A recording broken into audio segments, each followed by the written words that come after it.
말씀은 사도행전 25장 13절부터 27절까지의 말씀입니다. 한 절씩 교도하여 읽도록 하겠습니다.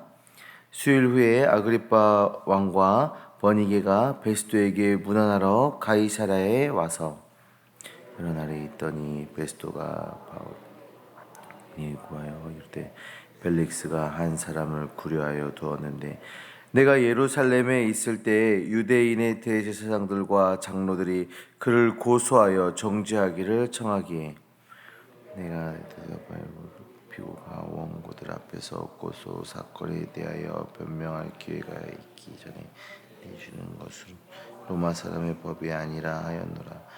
그러므로 그들이 나와 함께 여기 오매 내가 지체하지 아니하고 이튿날 재판 자리에 앉아 명하여 그 사람을 데려왔으나 서서 내가 잠시 것과 흠의가 하나도 제시하지 아니하고 오직 자기들의 종교와 또는 예수라 하는 이가 죽은 것을 살아 있다고 바울이 주장하는 그 일에 관한 문제로 고발하는 것뿐이라. 내가 이 일에 대하여 어떻게 심리할지는 몰라서 바울에게 묻되 예루살렘에 올라가서 이 일의 신문을 받으려 하나.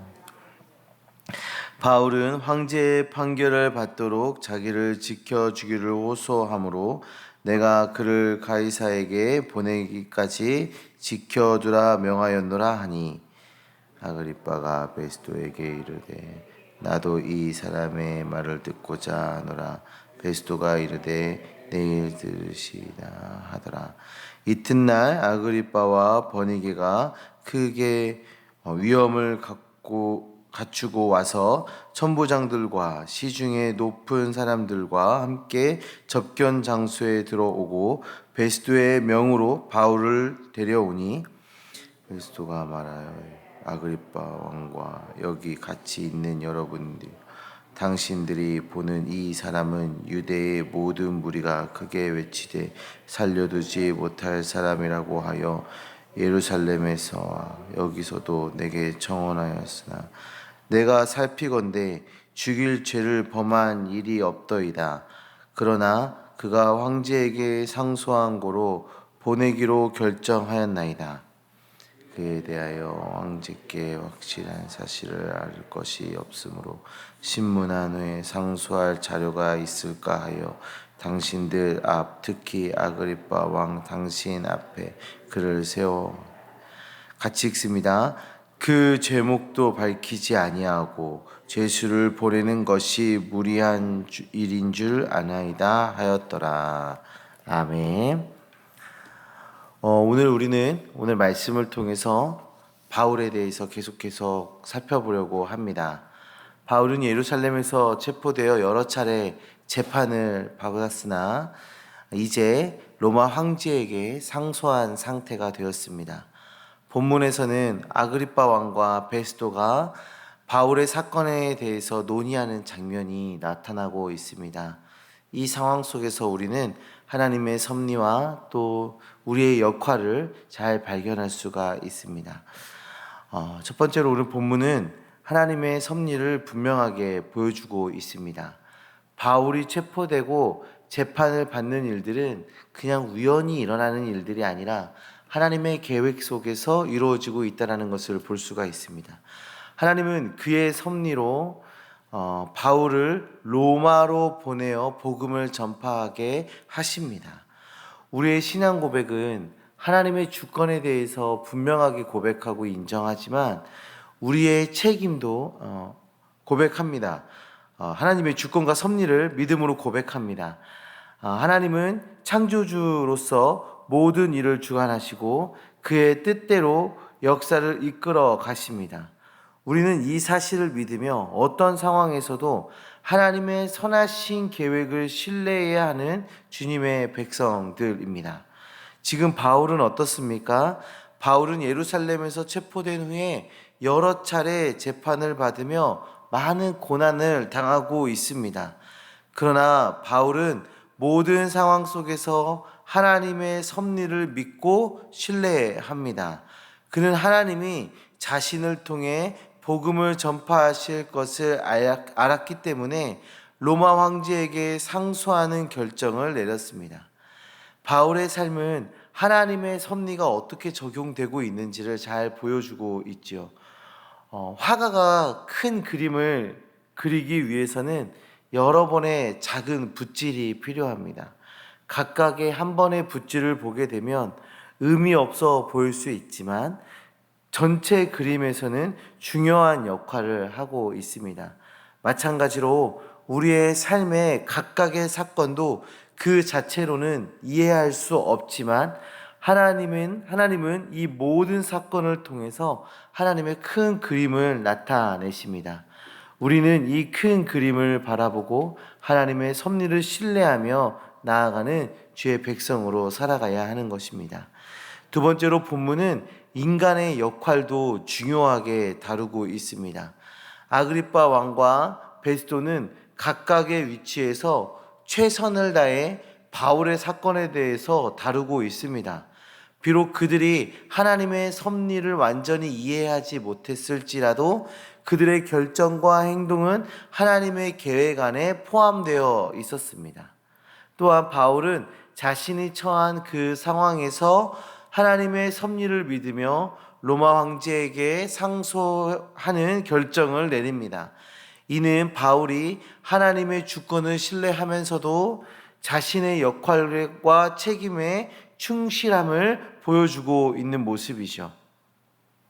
우리의 신앙 고백이 하나님의 주권을 인정하고 있습니다. 하나님의 섭리를 인정하고 있습니다. 하지만 우리의 책임도 무시하지 않습니다. 우리는 하나님이 주신 역할과 책임을 성실히 수행해야 합니다. 우리의 선택과 행동이 하나님의 섭리 속에서 의미 있고 중요한 역할을 하게 됩니다. 하나님의 섭리를 믿으며 우리의 책임을 다해야 합니다. 하나님은 우리의 선택과 행동을 통해 하나님의 뜻을 이루어갑니다. 우리는 하나님을 믿고 순종하며 그분의 계획 속에서 우리의 역할을 충실히 감당해야 하는 것입니다. 아그리빠 왕과 베스도도 각자의 위치에서 바울의 사건을 논의하고 결정을 내립니다. 그들이 바울을 로마로 보내는 결정을 내리는 것은 단순히 어떤 정치적인 행위, 정치적 결정이 아니라 그 하나님의 계획 속에서 이루어진 하나님의 역사, 하나님의 섭리였던 것입니다.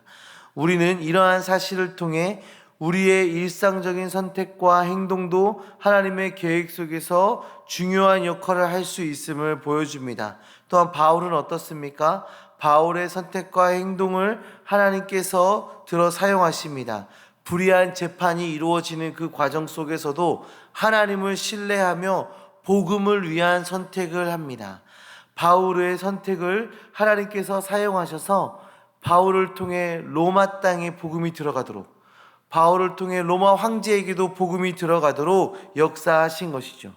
사랑하는 성도님들, 하나님은 그의 주권으로 모든 일을 주관하시며 우리의 삶 속에서 하나님의 뜻을 이루어 가십니다.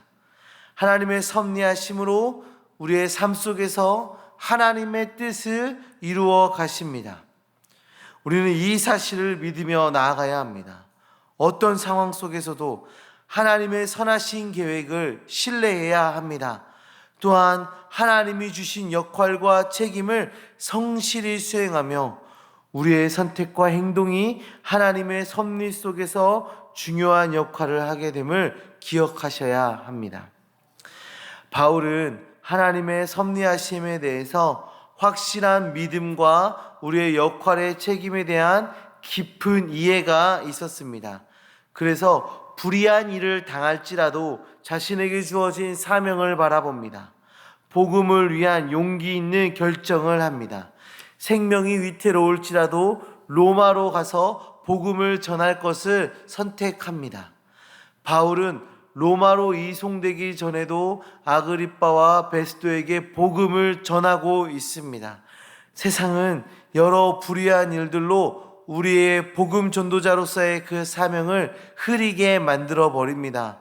용기 내지 못하고 주눅들게 합니다.